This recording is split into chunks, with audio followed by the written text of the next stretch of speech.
Eu sou o Dr. Tiago, médico há mais de 20 anos, e aqui eu falo sobre ansiedade no mundo moderno, medicina integrativa e educação em saúde baseada em ciência.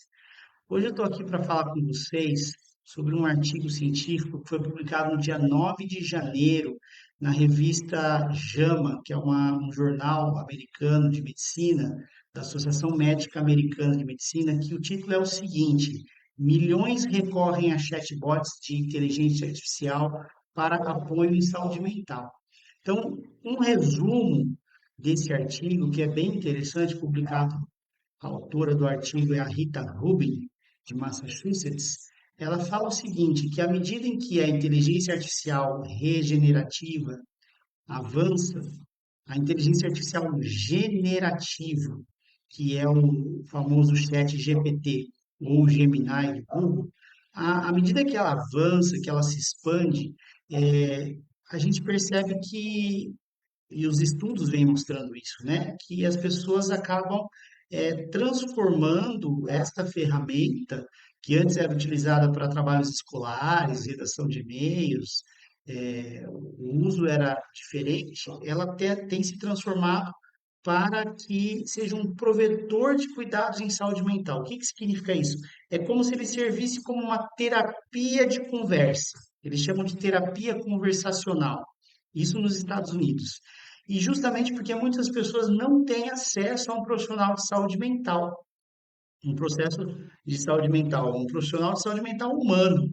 Então, com base nessa percepção e nesse impacto, nessa escala de impacto, um outro artigo de uma revista conhecida chamada Harvard Business Review, ela classificou a terapia ou a companhia emocional como o principal uso da IA generativa no ano de 2025.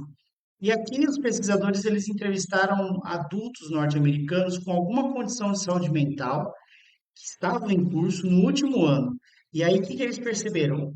Que os modelos de linguagem, que é esse modelo de linguagem de grande porte, o LLM, né, do inglês, a tradução, que é o ChatGPT, o Gemini, eles conseguiram oferecer um suporte e apoio psicológico. Quase metade desses adultos entrevistados diz que esses sistemas serviram. E dois terços afirmaram que essas interações com o chatbot melhoraram sua saúde mental. E aí vem a reflexão: o quanto uma máquina pode substituir o humano, né?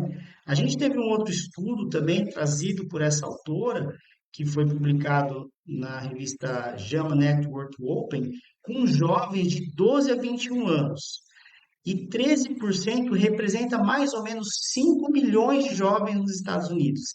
Eles disseram que já usaram a IA generativa para obter aconselhamento em saúde mental. E quase 70% desses jovens utilizaram o recurso ao menos uma vez no mês, e mais de 90% consideraram os conselhos úteis. Então, quando a gente está diante desse cenário, pode dizer, a máquina substitui o homem, ela irá substituir o homem, a gente tem que perceber que existem alguns meios que são obscuros, que são que tem que ter cautela, que tem que ter cuidado. E esse é o objetivo de eu trazer essa reflexão hoje para vocês, que é justamente o que eles chamam de lado sombrio na busca de apoio psicológico por meio dos chatbots. Então, se você imaginar que você não tem todas as evidências científicas necessárias, robustas, que vão dar o suporte para que essas ferramentas sejam utilizadas como apoio psicológico e emocional, a gente já tem que ficar bem atento em relação a isso. E além disso, o que que a gente sabe? Que essas ferramentas, elas são feitas para serem agradáveis, para serem fiéis à verdade. E a verdade é justamente de quem está fazendo as perguntas. Então, o que que começou a acontecer já nos Estados Unidos? A gente tem um psiquiatra digital, que é o Dr. John Torres, que é diretor da divisão de psiquiatria do Hospital da Universidade de Harvard, que disse que o marketing desses produtos ele é enganoso. e que é especialmente injusto com pessoas em crise aguda de saúde mental, que elas estão em intenso sofrimento. Então, a enganação jamais deveria fazer parte do cuidado em saúde. E um outro aspecto importante e que é preocupante é que os jovens que recorrem a essas ferramentas já tiveram episódios de suicídio. Então, nos Estados Unidos, atualmente, 5 ações judiciais por morte indevida foram movidas contra a OpenAI, uma em agosto e 4 em novembro de 2025, por pais que alegam que as respostas do chat GPT incentivaram seus filhos a tirar a própria vida. E tem um outro processo que foi aberto em dezembro por uma família de um homem de 56 anos de Connecticut que afirmou que o chat GPT o estimulou a matar sua mãe de 83 anos e depois cometer suicídio.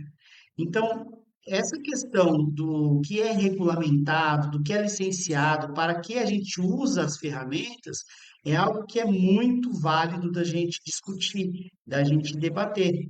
E mais uma vez, esse espaço é exatamente o espaço da gente trazer notícias que são atuais no mundo moderno, que a ansiedade está muito prevalente, muito comum, muito frequente, e que às vezes o acesso aos profissionais da área de saúde mental estão escassos ou com alto custo.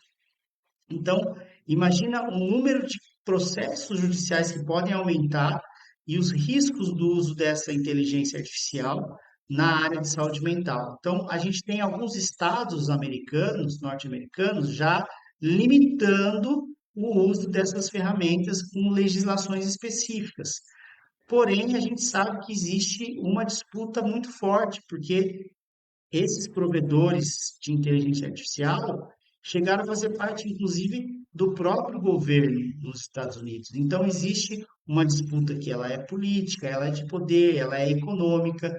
Então, a tecnologia ela precisa, mais uma vez, ser bem utilizada e ser guiada por um humano. Precisa ter um humano conduzindo os casos de saúde, em especial de saúde mental. E é justamente esse o ponto que eu quero chegar a hora que eu trago esse tipo de reflexão, de discussão, né? A boa notícia é que hoje a gente tem a telemedicina e ela torna acessível esse acompanhamento real, um acompanhamento acessível e ético que um médico de família e comunidade pode prover. Um profissional preparado para lidar com as pessoas no contexto de vida, que vai muito além dos sintomas. E ainda mais quando a gente tem a formação em práticas integrativas, que pode unir a ciência, estratégias que vão respeitar o seu ritmo de vida. Então, você não precisa enfrentar a ansiedade sozinho, nem depender de soluções que não sustentam a sua saúde a longo prazo. Existe um cuidado humano possível e é muito interessante de acessar esse cuidado de saúde mental. Porque se você vive cansado, acelerado e ansioso, esse perfil é para você.